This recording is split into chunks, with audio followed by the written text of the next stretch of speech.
మైత్రి media సార్వత్రిక ఎన్నికల సమరం 2024కి స్వాగతం.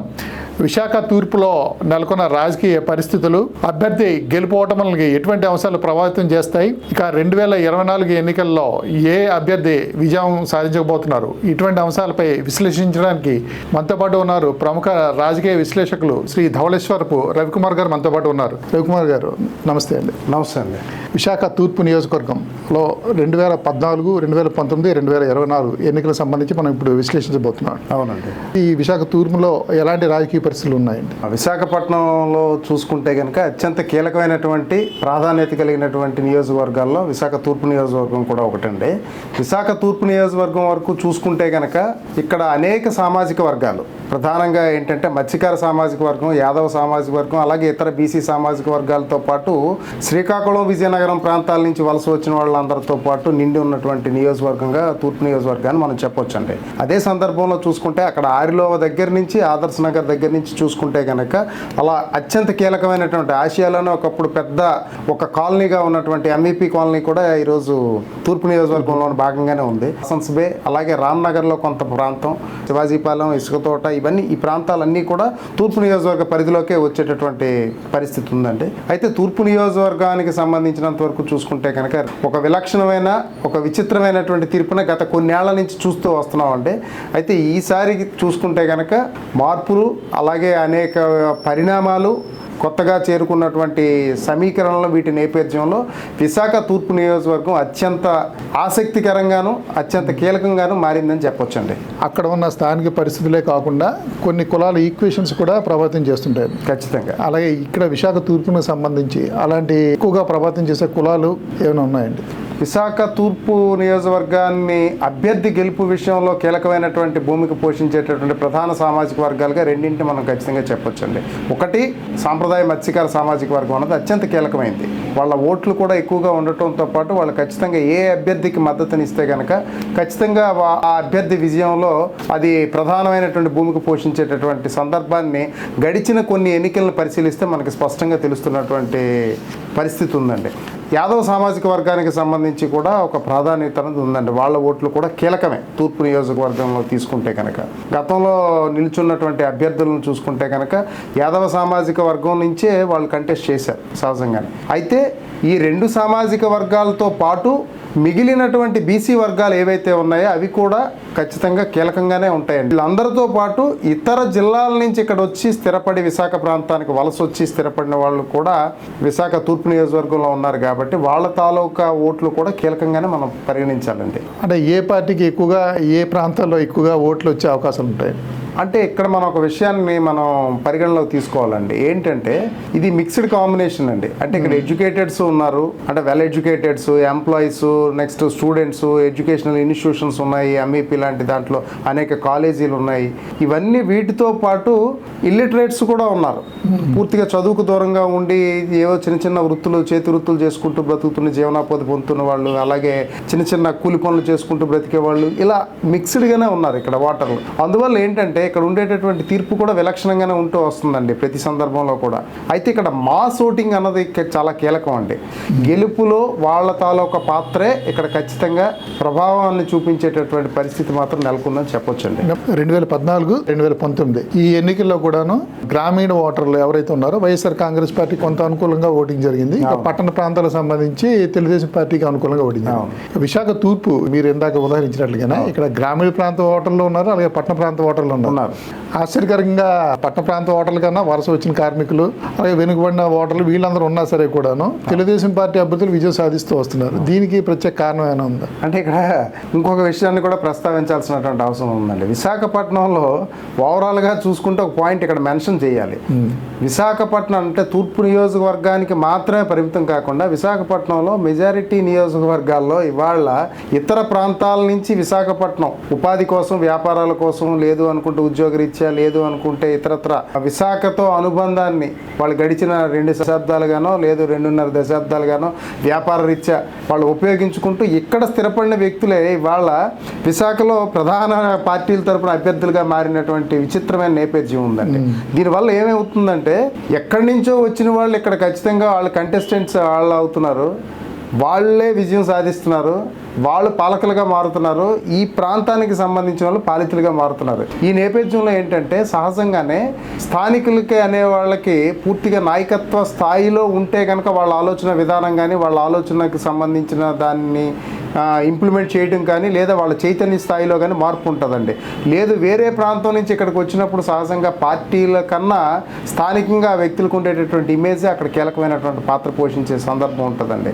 విశాఖ తూర్పుకు సంబంధించి చూసుకుంటే కనుక 3 సార్లు అదే నియోజకవర్గం నుంచి గెలిచినటువంటి ఇప్పుడు కూడా ఎన్నికల బరిలో ఉన్నటువంటి ఇప్పుడు కూటమి ఉమ్మడి అభ్యర్థిగా ఉన్నటువంటి వెలగపూడి రామకృష్ణబాబుని తీసుకుంటే ఆయన కృష్ణా జిల్లా నుంచి విశాఖపట్నం వచ్చినటువంటి సందర్భం వ్యాపార రీత్యా ఇక్కడ స్థిరపడినటువంటి సందర్భాన్ని కూడా మనం చూసాం.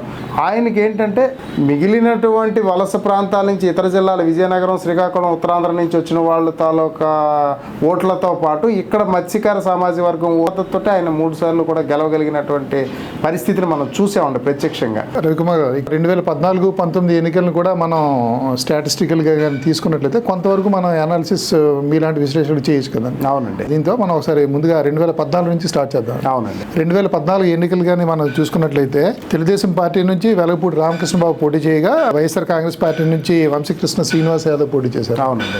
దీన్నే ఎలా చూడొచ్చండి? అంటే 2014 ఎన్నికలు అన్నవి ఆంధ్రప్రదేశ్లోనే ఒక ప్రత్యేక సందర్భంలో జరిగినట్టు ఎన్నికలుగానే మనం వాటిని పరిగణించాలండి. అంటే ఒక కొత్త రాష్ట్రంగా మళ్ళీ అంటే ఒక ఉమ్మడిగా ఉన్నటువంటి రాష్ట్రం నుంచి విడిపోయి మళ్ళీ ఒక ప్రత్యేక రాష్ట్రంగా ఏర్పడినటువంటి సందర్భంలో ఈ రాష్ట్రానికి అనుభవజ్ఞులైనటువంటి నాయకత్వం అవసరం అని చెప్పి ఆంధ్రప్రదేశ్ ప్రజానీకం బలంగా కోరుకున్నటువంటి సందర్భం అండి. ఆ సందర్భంలో ప్రధానంగా రాష్ట్రంలో పోటీ పడిన పార్టీలు అంటే కూటమిగా తెలుగుదేశంతో పాటు బీజేపీ, జనసేన కూడా మద్దతుగా ఆ రోజు కూడా కూటమిగానే ఏర్పడ్డాయి. సపరేటెడ్గా జనసేన నుంచి పవన్ కళ్యాణ్ గారు తెలుగుదేశానికి, బీజేపీ కూడా మద్దతు ఇచ్చారు ఆయన. ఆ సందర్భంలో ఏంటంటే వైఎస్ఆర్సీపీ ఒక ప్రధానమైనటువంటి రాజకీయ పక్షంగా ఎదిగిన నేపథ్యంలో అటు కూటమికి ఇటు వైఎస్ఆర్సీపీకి జరిగినటువంటి ఎన్నికలుగానే వాటిని చూసిన సందర్భంలో ఆ కాంటెక్స్ట్లోనే యాక్చువల్గా ఇక్కడ మన విశాఖ తూర్పు నియోజకవర్గాన్ని కూడా మనం చూడాలి. వంశీకృష్ణ శ్రీనివాస్కి అప్పటికే ఆయనకు ఒక ఇమేజ్ ఉన్నప్పటికీ కూడా 2009లో కూడా ప్రజారాజ్యం తరపున ఆయన పోటీ చేసి ఓటమి పాలైనప్పటికీ కూడా 2014లో ప్రధాన ప్రత్యర్థిగా వెలగపూడి రామకృష్ణబాబుతోనే ఆయన పోటీ పడిన నేపథ్యంలో రాష్ట్రంలో ఉన్నటువంటి అభిప్రాయం ఏదైతే సెంటిమెంట్ ఉందో అది తూర్పు నియోజకవర్గం మీద కూడా దాని రిఫ్లెక్షన్ అన్నది ఖచ్చితంగా ఉందండి. అంటే మీరు ఇందాక చెప్తున్నట్టుగానే అంటే స్థానిక అభ్యర్థి కాకుండా కేవలం రాష్ట్రంలో నెలకొన్న పరిస్థితులు ఇక్కడ ఇన్ఫ్లుయెన్స్ చేశాయంటారు? ఖచ్చితంగా చేశాయండి. 14లో చూసుకుంటే 60.45% ఓట్లని వెలగపూడి రామకృష్ణబాబుకి ఆ రోజు దక్కాయండి. రామకృష్ణబాబు గారికి వచ్చినటువంటి సందర్భం. అదే సందర్భంలో వంశీ గారికి చూసుకుంటే కనుక అంటే ఆ లెక్కను చూసుకుంటే సుమారు వాళ్ళిద్దరి మధ్య అంటే వంశీకృష్ణ శ్రీనివాస్ గారికి 52,741 అంటే సుమారు 1,60,000 ఓట్ల పైచిలుకు ఉన్నటువంటి నేపథ్యంలో వెలగపూడి రామకృష్ణబాబు గారికి ఈయనకి మధ్య వ్యత్యాసం అంటే ఆయనకి 60.45% వస్తే ఈయనకి 31.69% మాత్రమే వంశీకృష్ణ శ్రీనివాస్ గారు దక్కించుకోగలిగారు. అంటే ఇక్కడ కీలకమైనటువంటి పాత్ర పోషించింది స్టేట్లో ఉన్న సెంటిమెంట్ అన్నది ఖచ్చితంగా మనం చెప్పొచ్చండి. సో దీనికి ప్రధానమైన కారణం ఏంటంటే రాష్ట్రంలో ఉన్నటువంటి అప్పటి ప్రత్యేక నేపథ్యం, ప్రత్యేక పరిస్థితులే ప్రధానమైన కారణం అని చెప్పొచ్చండి. దాని తాలూకు ఇన్ఫ్లుయెన్స్ ఖచ్చితంగా తూర్పు నియోజకవర్గం మీద ఉంది. వైఎస్ఆర్ కాంగ్రెస్ పార్టీకి నాయకత్వం లేని కూడా ఒక కారణం అనుకుంటాం కాదు అంటే అది ప్రధానమైన కారణం అని కూడా మనం చెప్పలేమండి. ఎందుకంటే 2011లో పార్టీని స్థాపించిన తర్వాత జగన్మోహన్ రెడ్డి గారు స్థాపించిన తర్వాత వంశీకృష్ణ శ్రీనివాస్ మొట్టమొదట వైసీపీలోకి చేరినటువంటి తొలి నాయకుల్లో చూసుకుంటే కనుక ఆయన కూడా పాత్ర కూడా కీలకం. మొట్టమొదట ఆయన చేరుతూనే విశాఖ నగరాధ్యక్షుడిగా ఆయనకి మొట్టమొదట పదవిని పార్టీ కట్టబెట్టింది. ఆయన పార్టీలో కీలకమైన వ్యక్తిగానే ఇక్కడ ఉన్నారు కాబట్టి తూర్పు నియోజకవర్గానికి సంబంధించి ఆయన సత్సంబంధాలు ఉన్నాయి. అదే సందర్భంలో తూర్పు నియోజకవర్గంలో కీలకమైనటువంటి యాదవ సామాజిక వర్గానికి చెందిన వ్యక్తే కాబట్టి అది ఆయనకి ప్రతికూల అంశంగా మనం చూడలేమండి. కాకపోతే ఏంటంటే స్టేట్ తాలూకా సెంటిమెంట్ అన్నది స్టేట్లో ఉన్నటువంటి పరిణామాలు, పరిస్థితులు, అప్పుడు ఉన్నటువంటి ప్రత్యేక సందర్భం అన్నది వంశీకృష్ణ శ్రీనివాస్ ఓటమికి, అదే సందర్భంలో వెలగపూడి రామకృష్ణబాబు గారు అంత మెజారిటీతో గెలవడానికి ప్రధానమైన కారణం. మనం 2019 ఎన్నికలు కానీ చూసుకున్నట్లయితే 2019 ఎన్నికల్లో ఇక్కడ వైఎస్ఆర్ కాంగ్రెస్ పార్టీ తన అభ్యర్థిని మార్చిందండి. 2019లో తెలుగుదేశం పార్టీకి సంబంధించి వెలగపూడి రామకృష్ణబాబు బాబాయ్ అభ్యర్థిగా పోటీ చేస్తే వైఎస్ఆర్ కాంగ్రెస్ పార్టీ నుంచి అక్రమాన్ని విజయనగరంలో పోటీ చేశారు. అలాగే జనసేన పార్టీ కూడా ఇక్కడ మళ్ళీ పోటీ చేసిందండి. అంటే కూటమిగా కాకుండా విడివిడిగా పోటీ చేయడం వల్ల ఇక్కడ జనసేన పార్టీ కూడా తన అభ్యర్థిని నిలబెట్టిందండి. అవునండి. 2019 ఎన్నికల్ని ఎలా చూడొచ్చు అంటే 2019 ఎన్నికల్ని 2014 ఎన్నికలతో పోల్చలేమండి. ఎందుకంటే అప్పుడు కూటమిగా ఉన్నటువంటి ఏదైతే తెలుగుదేశం, జనసేన, బీజేపీ 2019కి వచ్చారు విడివిడిగానే పోటీ చేసేయండి. అప్పటికే కొంచెం స్ట్రాంగ్గా బలంగా నిలదొక్కునేటటువంటి సందర్భం రాష్ట్ర రాజకీయాల్లో వైసీపీ అన్నది మనం చూసాం. 2014 ఎలక్షన్ నుంచి 2019 ఎలక్షన్కి వచ్చేసరికి ఆ ఎలక్షన్స్ వరకు చూసుకునేసరికి పూర్తిగా జగన్మోహన్ రెడ్డి ఒక అవకాశం ఇవ్వండి అని చెప్పి జనంలోకి పూర్తిగా వెళ్ళటం, నెక్స్ట్ పార్టీని జనంలోకి తీసుకొని వెళ్ళగలగటంలో ఆయన కొంతవరకు సక్సెస్ సాధించారు. అంటే వైసీపీకి సంబంధించినటువంటి ఒక పాజిటివ్ ఎరా అన్నది రాష్ట్ర వ్యాప్తంగా ఏర్పడింది. ఎందుకంటే 2014కు ముందు కూడా తెలుగుదేశం అనేక సందర్భాల్లో తెలుగుదేశం పాలనని ప్రజలు చూశారు. 2014లో ఒక అవకాశం ఇచ్చారు చంద్రబాబు నాయుడుకి. ఒక అవకాశం ఇవ్వండి అని చెప్పి ఒక కొత్త నినాదాన్ని ఎప్పుడైతే తలకెత్తుకున్నారో జగన్మోహన్ రెడ్డి గారు, ఆ సందర్భంలో పూర్తిగా వైఎస్ఆర్సీపీని ప్రజల దగ్గరికి చేరువ చేయడంలో ఆయన సక్సెస్ అయ్యారు. పాదయాత్రల రూపంలో జనంతో మమేకం అవటం, జనం మధ్యనే ఎక్కువ కాలం గడపటం, జనంతో పాటు కలిసి వాళ్ళ సమస్యలను తెలుసుకుంటూ పాదయాత్రను కొనసాగించడం అన్నది, ఆ కాన్సెప్ట్ అన్నది చాలా వరకు సక్సెస్ అయ్యింది. ప్రజలు కూడా ఈసారి ఒక అవకాశం ఇచ్చి చూద్దాంలే అనేటటువంటి ఒక మాస్గా జనాలు ఒక డెసిషన్, అందరూ కూడా ఒక సామూహికమైనటువంటి ఒక నిర్ణయం, ఒక అవకాశం ఇద్దామనేటటువంటి నిర్ణయం తీసుకునేటటువంటి ప్రత్యేకమైన పరిస్థితులు ఏర్పడ్డాయి రాష్ట్రంలో. వైఎస్ఆర్సీపీకి సంబంధించినంత వరకు చూసుకుంటే తూర్పు నియోజకవర్గంలో అభ్యర్థిని మార్చారండి. అక్కడ అక్రమాన్ని విజయ నిర్మల్ గారు ఆవిడ భీమిలీలో గతంలో మున్సిపల్ చైర్పర్సన్గా చేసినటువంటి వ్యక్తిని, యాదవ్ సామాజిక వర్గం ఓట్లు కూడా కీలకంగా ఉన్నాయి కాబట్టి తూర్పు నియోజకవర్గంలో ఆవిడని తీసుకొచ్చి పెట్టారు. తెలుగుదేశం తరఫున వెలగపూడి రామకృష్ణ బాబు గారే మళ్ళీ అవకాశం ఇచ్చి ఆయన్ని అభ్యర్థిగా నిలిపించి అక్కడ పెట్టడం జరిగింది. అయితే గతంలో కూటమితో పాటు ఉన్నటువంటి జనసేన ఈ సందర్భంలో ప్రత్యేకంగా ఒంటరి పోరాటం చేయడంతో జనసేన కూడా బరిలో ఉంది. 2014లో 60.45% ఓట్లను రాబట్టుకున్నటువంటి వెలగపూడి రామకృష్ణ బాబు గారి గ్రాఫ్ చూసుకుంటే కనుక 2019 ఎలక్షన్స్కి వచ్చేసరికి సుమారు ఒక 10% ఓట్స్ వరకు చూసుకుంటే డ్రాప్ అయినాయండి. అప్పటికి 2019లో చూసుకుంటే కనుక ఆయనకు వచ్చినటువంటి ఓట్ల శాతాన్ని ఒక్కసారి మనం పరిశీలిస్తే కనుక 50.01% అండి. అంటే సుమారుగా ఒక 10% డ్రాప్ అయింది. వైఎస్ఆర్సీపీకి 34.87% ఓట్లు వాళ్ళకు వచ్చాయి. అంటే గతం కన్నా కొంచెం పెరిగాయి. వైఎస్ఆర్సీపీ 2014 కన్నా కొంత పెరిగినాయి. జనసేనకి సుమారుగా 17,000 ఓట్లు వరకు జనసేన రాబట్టగలిగింది. అంటే ఈ 17,000 ఓట్లు కూడా, అంటే ఇక్కడ వైఎస్ఆర్సీపీ ఓటమి పాలైనప్పటికీ కూడా తెలుగుదేశం పార్టీకి సంబంధించి విజయం సాధించినప్పటికీ కూడా తెలుగుదేశం ఓటు బ్యాంక్ అన్నది కొంతవరకు తగ్గింది. అదే సందర్భంలో వైఎస్ఆర్సీపీకి చూసుకుంటే కనుక ఒక 3% to 4% మధ్య ఓట్లు పెరిగినాయి. జనసేన సుమారుగా ఒక 17,000 ఓట్లు, అంటే సుమారు నియర్లీ ఒక 10%, 9 to 10% ఓట్లు అదే కాన్స్టిట్యున్సీ నుంచి రాబట్టగలిగింది. సో ఈ మూడింటిని మనం కలిపి చూసిన సందర్భంలో చూస్తే కనుక ఎవరికి తగ్గింది, ఎవరికి పెరిగాయి, ఈ పెరిగిన సందర్భంలో మిగిలిన 17,000 ఓట్లు కూడా జనసేనకి ఏ వర్గం నుంచి, ఏ పార్టీ నుంచి వాళ్ళ వైపు అవి డైవర్ట్ అయ్యాయి అన్నది కూడా 2024లో జరగబోతున్నటువంటి, ప్రస్తుతం జరగబోతున్నటువంటి ఎన్నికల్లో అది ఒక కీలకమైనటువంటి అంశంగానే అన్ని పార్టీలు గుర్తించాల్సినటువంటి అవసరం అయితే ఉందండి. ఓవరాల్గా చూసుకున్నట్లయితే తెలుగుదేశం పార్టీకి విశాఖ తూర్పునకు సంబంధించి 50% పైగానే ఇప్పుడు కూడా ఓట్ల శాతం పోలింగ్ నమోదవుతూ వస్తుందండి. అవును, తెలుగుదేశం ఒక విధంగా స్ట్రాంగ్ హోల్డ్ కాన్స్టిట్యుయెన్సీ కింద చెప్పుకోవచ్చు. వైఎస్ఆర్ కాంగ్రెస్ పార్టీకి సంబంధించి మనం చూసుకునేటట్లయితే 2 సార్లు కూడా ఎన్నికల్లో ఓటమి చెందింది.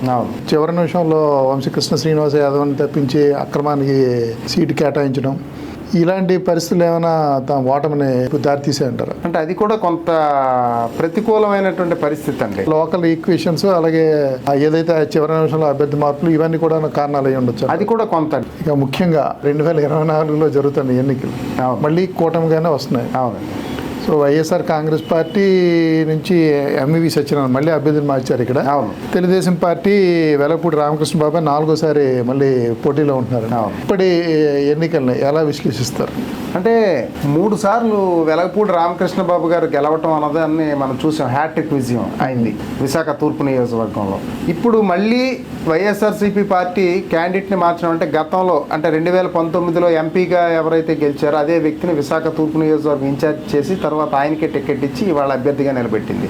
అయితే ఇక్కడ కొన్ని విషయాలు మనం పరిగణలో తీసుకోవాలంటే, ఇక్కడ ఏంటంటే గతంలో స్థానికత, ఇక్కడ స్థిరపడినటువంటి వలస నాయకులు వాళ్ళ మధ్య జరిగినటువంటి గాను, లేదు అనుకుంటే కొత్తగా ఏర్పడిన పార్టీ లేదా గతంలో సుదీర్ఘకాలం అనుభవం ఉన్నటువంటి రాజకీయ పార్టీల మధ్య జరిగినటువంటి ఎన్నికలుగానో మనం చూసామండి.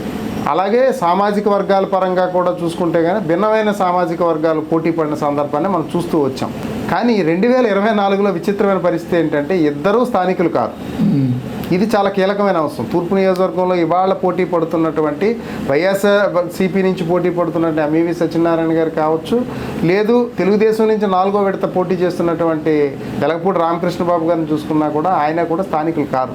ఇద్దరు కూడా ఇతర ప్రాంతాల నుంచి వచ్చి విశాఖలో స్థిరపడినటువంటి వ్యక్తులు. అదే సందర్భంలో ఇద్దరు ఒకే సామాజిక వర్గానికి చెందినటువంటి కమ్మ సామాజిక వర్గానికి చెందినటువంటి వ్యక్తులు.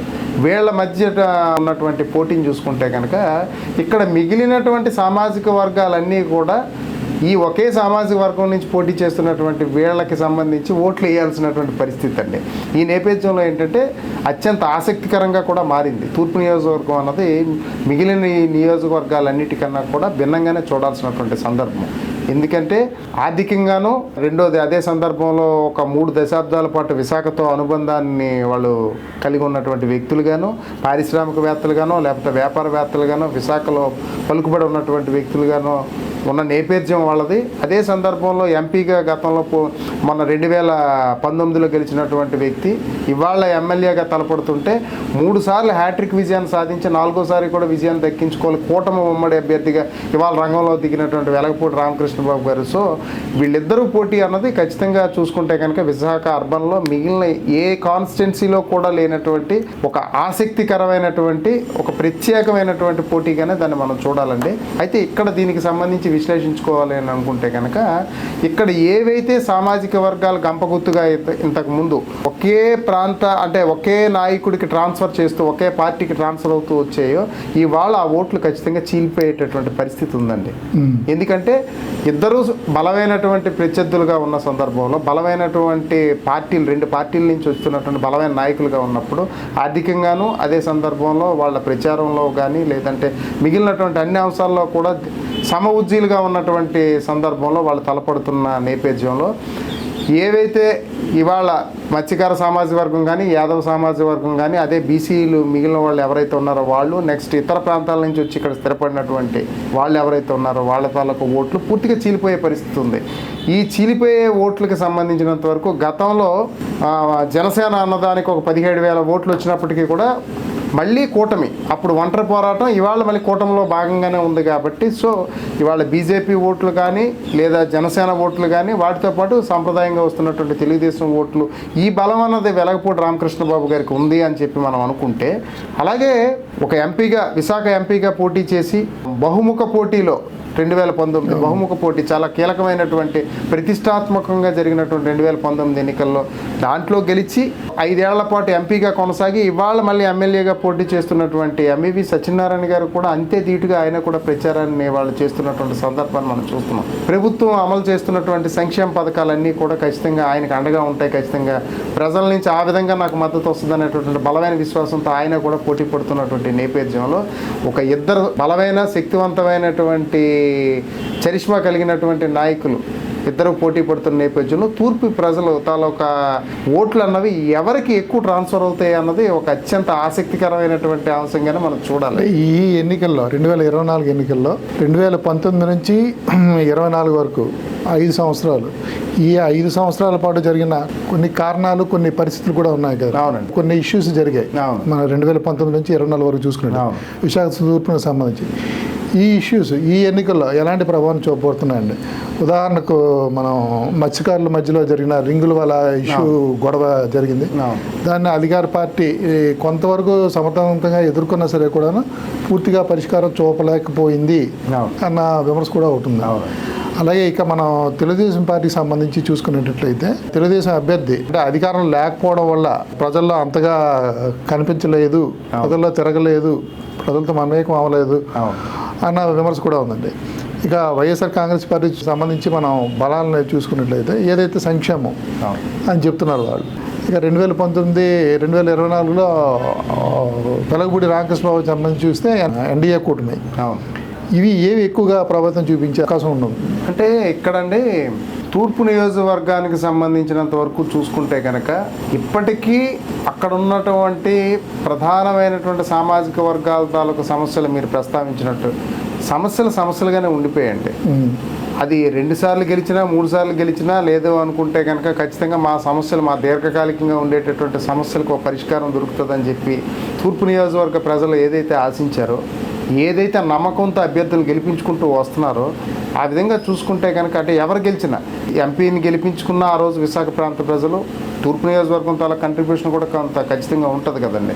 అదే సందర్భంలో ఎమ్మెల్యేని గెలిపించుకున్న వాళ్ళకి సంబంధించినటువంటి ఇప్పుడు సాంప్రదాయ మత్స్యకార సామాజిక వర్గం ఏదైతే ఉందో ఇందాక మీరు చెప్పినట్టు ఈ రింగు వలలు వీటితో పాటు ఈ మరబోట్లు ఈ వివాదం యాక్చువల్గా ఈ ఫిషింగ్కి సంబంధించినటువంటి తరచూ వాళ్ళ మధ్య జరుగుతున్నటువంటి ఈ మెకనైజ్డ్ బోట్స్కి సంబంధించి ఫిషింగ్కి సంబంధించి తరచూ జరుగుతున్నటువంటి వివాదాలు అదే సామాజిక వర్గంలో వాళ్ళు అనేకమైనటువంటి పోరాటాలు చేసి నెక్స్ట్ వాళ్ళకి పోలీస్ కేసులు అయ్యి చాలా ఇబ్బందులు ఎదుర్కొన్నటువంటి సందర్భాల్లో కూడా ఒక శాశ్వత పరిష్కార మార్గం దిశగా నాయకులు తీసుకెళ్ళలేదనేటటువంటి అసంతృప్తి అన్నది అసమ్మతి, ఒక విధంగా అసంతృప్తే చెప్పాలి. అది ఆగ్రహంగా మారకపోయినప్పటికీ కూడా ఒక తీవ్రమైన అసంతృప్తి మత్స్యకార సామాజిక వర్గంలో అయితే కనుక అది నెలకొందండి. అది కేవలం ఏంటంటే ఒక పార్టీ మీద మాత్రమే కాదు, అది అన్ని పార్టీల మీద ఆ అసంతృప్తి ఉంది. ఏ పార్టీ నాయకుడిని మేము గెలిపించుకున్నా లేకపోతే ఏ పార్టీకి మేము మద్దతుదారులుగా ఉన్నప్పటికీ కూడా మా సమస్యని దీర్ఘకాలిక సమస్యగానే ఉంచారు తప్పితే తాత్కాలికంగా ఏదో ఒక ఉపశమనానికి సంబంధించి మాకు ఏదో ఒక చిన్నవి ఏవో ఆ క్షణంలో ఆ సమస్య సర్దుమణగటానికి ఒక పరిష్కారాన్ని చూపించారే తప్పితే దీర్ఘకాలికంగా సమస్యను పరిష్కరించలేదన్న అసంతృప్తి ఉందండి. అదే సందర్భంలో మిగిలినటువంటి తూర్పు నియోజకవర్గ పరిధిలో ఉండేటటువంటి మిగిలిన సామాజిక వర్గాలు, మిగిలినటువంటి బీసీలు, ఇతర కులాలకు చెందినటువంటి వాళ్ళు, అణగారిన వర్గాలు, చాలా డౌన్ ట్రేడ్ పీపుల్ చాలామంది ఉన్నారు. వాళ్ళకి సంబంధించినటువంటి అంశాలు కూడా దీర్ఘకాలికంగా పరిష్కారం కాకుండానే ఇప్పటికీ కూడా కొనసాగుతున్నటువంటి పరిస్థితిని మనం చూస్తున్నామండి. వాళ్ళు కూడా పదే చెప్తున్నారండి. ఇవాళ కూడా పూర్తిగా 100% వాటర్ ప్రాబ్లం అన్నది అక్కడెక్కడ సాల్వ్ కాలేదు. ఇవాళకి కూడా చూసుకుంటే కనుక మన ఆర్లోవా, ఆదర్శ్ నగర్ ఆ ప్రాంతాల్లో నీటికి సంబంధించి ఇవాళకి సమస్య ఉందండి. ఇప్పుడు హెల్త్ సిటీ అన్నది అక్కడ పూర్తిగా ఏర్పాటు అయిన తర్వాత నీటి అద్దడి అన్నది చాలా పెరిగింది ఆ ప్రాంతంలో. అక్కడ నీళ్ల కోసం ఇబ్బంది పడుతున్నటువంటి పరిస్థితిని మనం ప్రత్యక్షంగా అక్కడ స్థానికులు ఎవరిని అడిగినా చెప్తారు. వీటికి సంబంధించి కూడా ఒక శాశ్వతమైనటువంటి పరిష్కార మార్గాన్ని ఇవాళ అధికారంలో ఉన్న పార్టీ కావచ్చు, లేదా గతంలో అధికారంలో ఉన్న పార్టీ కానీ, లేకపోతే ఆ పార్టీల నుంచి ఎన్నికైనటువంటి వీళ్ళు గెలిపించుకున్నటువంటి ప్రజాప్రతినిధులు కానీ దీర్ఘకాలిక పరిష్కారం అన్నదాన్ని చూపించలేదన్నటువంటి అసంతృప్తి మాత్రం ఖచ్చితంగా ఉందండి. అదే సందర్భంలో ఈ పార్టీలకు సంబంధించినంత వరకు చూసుకుంటే వీళ్ళ హామీలు కేవలం ఎన్నికలకు మాత్రమే పరిమితం కాకుండా భవిష్యత్తులో కూడా ఇప్పుడు చూస్తే కనుక ఖచ్చితంగా మీకు ఇది చేస్తాం అది చేస్తాం అని చెప్పి ప్రజలను మళ్ళీ మభ్యపెట్టే ప్రయత్నాలు జరుగుతున్నాయనేటటువంటి వాదన ఇప్పుడు తూర్పు నియోజకవర్గ ప్రజల్లో ఇప్పటికీ కూడా ఉందండి. ప్రజెంట్ వాళ్ళ వాయిస్ వింటే కనుక నాయకులకి అదే అర్థమవుతుంది. ఎందుకంటే మాకున్నటువంటి సమస్యలకు సంబంధించి పరిష్కారాలని ఎన్నికల సందర్భంలో హామీలుగానే మాత్రమే పరిమితం చేయొద్దు, మీరు ఇచ్చే హామీలుగానే ఉండిపోతున్నాయి తప్పితే ఆచరణలో అవేవి కూడా మాకు సాధ్యం కావటం లేదు. మా సమస్యల పరిష్కారం దీర్ఘకాలికంగా అపరిష్కృతంగా ఉన్నటువంటి సమస్యలకు ఒక మార్గం దొరకట్లేదు. కాబట్టి ఎన్నికల్లో మీరు ప్రచారం చేసుకున్న వాటితో పాటు మాకున్నటువంటి సమస్యలకి కూడా దీర్ఘకాలిక పరిష్కారం అన్నది ఖచ్చితంగా మీరు చూపెట్టగలిగితే మీరు జనం మెచ్చినటువంటి నాయకులుగా ఖచ్చితంగా మా అందరి తాలూకా మద్దతుని భవిష్యత్తులో కూడా మీకు ఖచ్చితంగా చొరగొనేటటువంటి అవకాశం ఉంటుంది. మా అందరి తాలూకా అభిమానాన్ని, మా అందరి తాలూకా మద్దతుని ఖచ్చితంగా మీకే ఇచ్చే అవకాశం ఉంటుంది. అలా లేని సందర్భంలో మా విచక్షణకు తగ్గట్టే మేము ఓటేసుకుంటాం అనే పరిస్థితి కూడా ఇవాళ తూర్పులో చూస్తున్నామండి. కానీ విచిత్రం ఏంటంటే ఈ ఎన్నికల్లో ఏదైతే ఉన్నాయో సమస్యలని ఎవరు కూడా ప్రస్తావించట్లేదు. అవునండి, అది అది అధికార పార్టీ ఏదైతే ఉందో సంక్షేమం వైపు ప్రస్తావిస్తుంది, ప్రతిపక్ష పార్టీ అయితే కేవలం అధికార పార్టీని దుమ్మెత్తుతూ వెళ్తుంది తప్పించి కానీ సమస్యలను ప్రస్తావిస్తూ ఈ సమస్యలకు ఈ పరిష్కారాలు చూపిస్తాం అని ఎవరు కూడా ఎన్నికల్లోకి వెళ్ళట్లేదు. అవును, అంటే ఇక్కడ కేవలం ఏంటంటే ఎన్నికల ప్రచారాన్ని కేవలం ఏంటంటే ఫలానా మా పార్టీ తరపున మేము అభ్యర్థులుగా నిలబడుతున్నాం కాబట్టి మమ్మల్ని ఓటేసి గెలిపించండి అని చెప్తున్నారు తప్పితే ఖచ్చితంగా మేము ఈ హామీలు ఇస్తున్నాం, ఈ పీరియడ్లో ఖచ్చితంగా ఒక టైం బౌండ్ పెట్టి ఈ పీరియడ్లో మేము ఖచ్చితంగా వీటిని పరిష్కరిస్తాం, మీరు అన్న పాయింట్ కరెక్ట్. అది ఈ కాల వ్యవధిలో ఖచ్చితంగా ఈ సమస్యకు మేము ఒక పరిష్కారాన్ని, ఒక శాశ్వత పరిష్కారాన్ని మేము చూపిస్తాం అనేటటువంటి హామీ ఇవాళ అధికార పార్టీ నుంచి రావడం లేదు.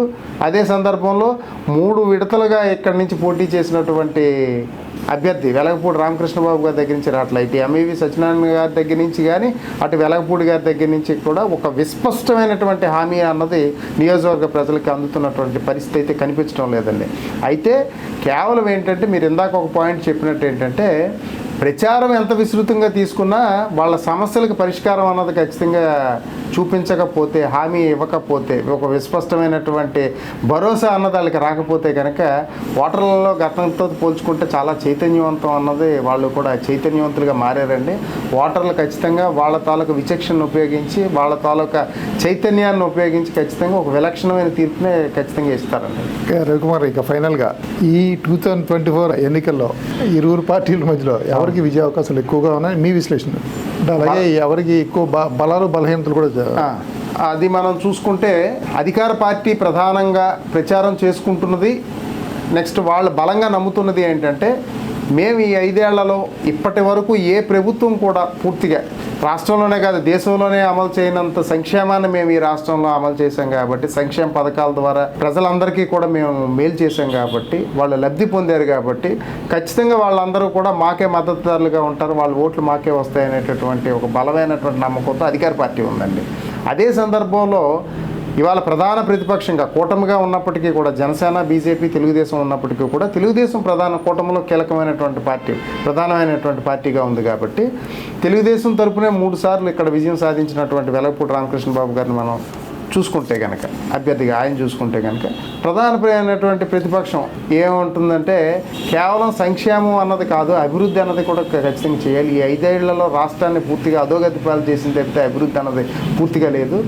దానికి విశాఖపట్నం కూడా అతీతం కాదు, విశాఖ కూడా పూర్తిగా విధ్వంసానికి కేంద్రంగా మారింది తప్పితే ఇక్కడ అభివృద్ధి అన్నది ఎక్కడా కనిపించలేదని చెప్పి ప్రధానమైన ప్రతిపక్షం, దానికి వాళ్ళ కూటమిలో భాగస్వాములుగా ఉన్నటువంటి మిగిలిన పార్టీలు కూడా అదే ప్రచారం చేస్తున్నాయండి.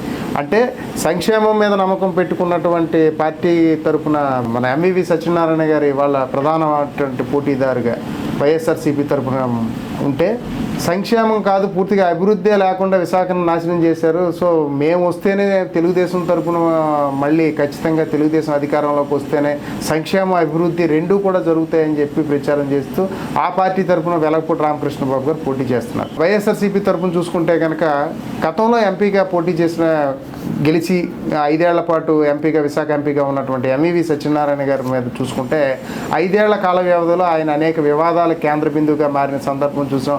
ఆయన అనేక ఆరోపణలు ఎదుర్కొన్నారు. ఒక దశలో విశాఖ నుంచి నేను ఇంకొక ప్రాంతానికి వెళ్ళిపోతానని కూడా, నేను అక్కడే వ్యాపారాలు చేసుకుంటాననేటువంటి సందర్భాన్ని కూడా చూసాం.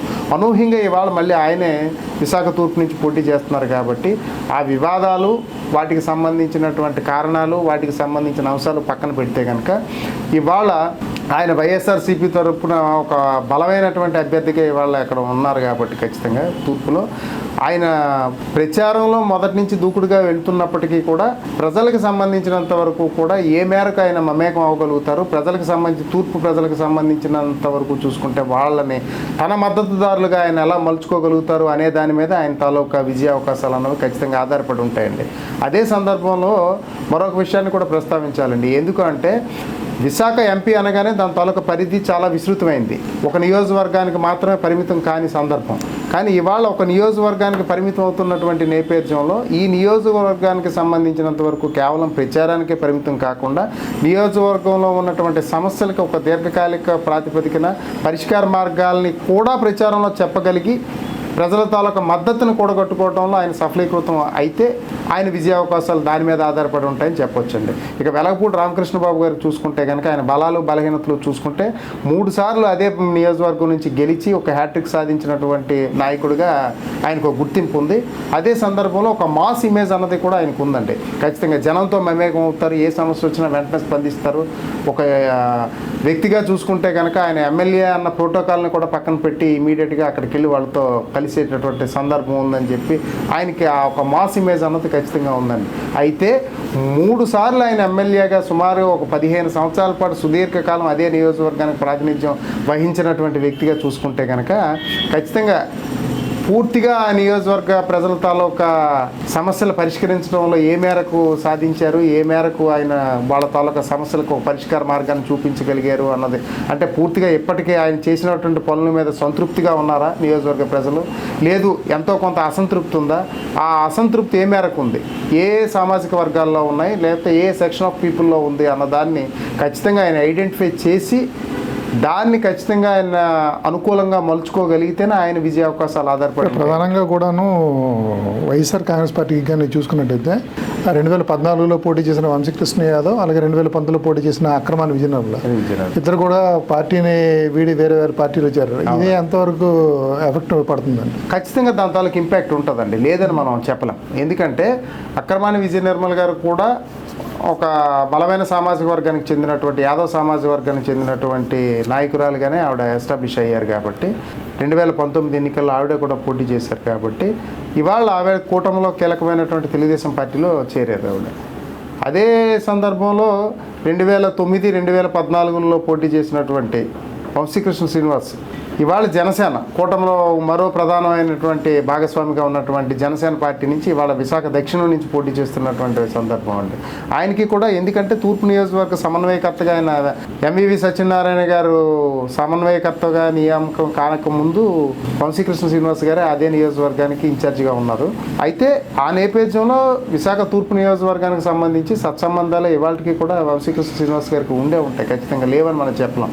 ఎందుకంటే ఆయన నగరాధ్యక్షుడిగా సుదీర్ఘకాలం ఒక విడత కాకుండా 3 దఫాలుగా ఆయన నగరాధ్యక్షుడిగా పనిచేశారు కాబట్టి అన్ని నియోజకవర్గాల్లో ఉండేటటువంటి వ్యక్తులతోటి సామాజిక వర్గాలతో ఆయన సత్సంబంధాలు ఉంటాయి కాబట్టి ఆయన తాలూకు ఇన్ఫ్లుయెన్స్ ఖచ్చితంగా ఎంతో కొంత ఉంటుంది. సో వీళ్ళిద్దరూ కూడా ఇవాళ కూటమిలో కీలకమైనటువంటి 2 పార్టీల తరఫున ఆ పార్టీలో చేరారు కాబట్టి ఖచ్చితంగా ఇక్కడ కూటమి ఉమ్మడి అభ్యర్థిగా ఉన్నటువంటి వెలగపూడి రామకృష్ణ బాబు గారికి అది ఏ మేరకు అది ప్రయోజనం చేకూరుతుంది అన్నది కొంతవరకు ఆలోచించాల్సినటువంటి అవసరమే.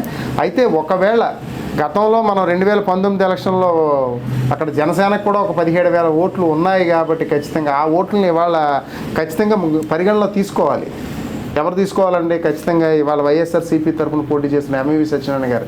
ఎందుకంటే అది 17,000 20,000గా మారే అవకాశం ఉందా, 25,000గా అది డెవలప్ అయ్యే అవకాశం ఉందా, లేదా తగ్గే అవకాశం ఉందా, దీన్ని ఖచ్చితంగా ఒక అంచనా వేసుకొని ఖచ్చితంగా ఆ దిశగా ఆయన వెళ్ళగలిగితే కనుక ఇక్కడ అభ్యర్థులకు సంబంధించినంత వరకు చూసుకుంటే కనుక వాళ్ళ తాలూకు విజయ అవకాశాలని ఖచ్చితంగా మెరుగుపరుచుకోవడానికి ఒక విధమైనటువంటి మీరు చెప్తున్న లెక్కల ప్రకారం మనం చూసుకున్నట్లయితే తెలుగుదేశం పార్టీకి కొంత ఎడ్జ్ ఉంది, ఎడ్జ్ అనేది కనిపిస్తుంది. అంటే వెలపూడి రామకృష్ణ బాబుకి ఉన్న వ్యక్తిగత ఇమేజ్, అలాగే ఎన్డీఏ కూటమి, వైఎస్ఆర్ కాంగ్రెస్ పార్టీ అభ్యర్థి విషయంలో తీసుకున్న కొన్ని నిర్ణయాలు, అలాగే వలస నేతలు వలస వెళ్ళిపోవడం, ఇలాంటి ఇష్యూస్ మీద కొంతవరకు వ్యతిరేక ప్రభావంతో తెలుగుదేశం పార్టీ అభ్యర్థి కొంతవరకు ఎడ్జ్ ఉందంట. అంటే కొంతవరకు ఒక సానుకూలమైనటువంటి వాతావరణం, ఎందుకంటే 3 విడతలు అక్కడ పోటీ చేశారు కాబట్టి అక్కడ ఉండేటటువంటి నియోజకవర్గ ప్రజలతో ఒక సత్సంబంధాలు నిలిపేటటువంటి అవకాశం అప్పటి వరకు ఉన్నటువంటి తాజా మాజీ ఎమ్మెల్యేలకే ఉంటుందండి సహజంగా.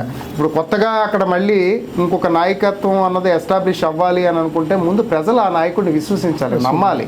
అతడు ఆ నమ్మకాన్ని భరోసాన్ని స్థానిక ప్రజలకి ఇచ్చేటటువంటి పరిస్థితి ఉంటేనే ఆ నాయకుడి మీద ఆ నమ్మకాన్ని పెట్టుకుంటారు. కాబట్టి ఏంటంటే ఇవాళ ఒక పార్టీకి అనుకూలం, ఒక పార్టీకి ప్రజలంతా కూడా సానుకూలంగా లేరు అని మనం చెప్పలేం. కానీ ఇక్కడ ఉన్నటువంటి కండిషన్స్ చూస్తే కనుక ఇవాళ 3 విడతలు పోటీ చేసి గెలిచినటువంటి తెలుగుదేశం ఇవాళ ఉమ్మడి అభ్యర్థిగా ఆయన పోటీ చేస్తున్న నేపథ్యంలో మిగిలిన పార్టీలు కూడా ఈవెన్ బీజేపీ కానీ జనసేన కూడా కొత్తగా ఓట్లుగా చేరినటువంటి యువత ఓట్లు కూడా కీలకమే కాబట్టి ఇవన్నీ కూడా తెలుగుదేశం తరపున పోటీ చేస్తున్నటువంటి వెలగపూడికి అనుకూలంగా ఉంటే సంక్షేమం అన్నది ఒకటి, దాంతోపాటు జగన్మోహన్ రెడ్డి గారు సీఎం గారి తాలూకా చరిష్మా అన్నది కూడా నాకు కలిసి వచ్చే అంశం అనేటటువంటి ఆలోచనతో ఉన్నటువంటి అటువైపు ఎంవివి సత్యనారాయణ గారు వీళ్ళిద్దరి మధ్య వీళ్ళ నమ్మకాలు వీళ్ళు అయినప్పటికీ కూడా ఓటర్లు చాలా చైతన్యవంతులు కాబట్టి వాళ్ళ తీర్పు చాలా విలక్షణంగా ఎలా ఉండబోతుంది అన్నది ఖచ్చితంగా మనం ఎన్నికలు అయ్యే వరకు ఎదురు చూడాల్సిందేనండి. అదే సంక్షేమమా వ్యక్తిగత ఇమేజ్? Yes exact. రాష్ట్ర ప్రభుత్వం చెబుతున్న సంక్షేమం వ్యక్తిగత ఇమేజ్తో కూడిన వెలగపూడి రామకృష్ణరావు అభ్యర్థిత్వం, నెక్స్ట్ రెండింటిలో ఏది విజయం సాధిస్తుందో మరికొన్ని రోజుల్లోనే తెలిసిపోతుంది. Thank you very much Ravikumar. Thank you అండి. ఇది విశాఖ తూర్పు నియోజకవర్గానికి సంబంధించి ధవళేశ్వరపు రవికుమార్ గారి విశ్లేషణ. మరొక ఎపిసోడ్లో మరొక నియోజకవర్గం సంబంధించిన విశ్లేషణతో మళ్ళీ కలుసుకుందాం. అంతవరకు సెలవు. నమస్కారం.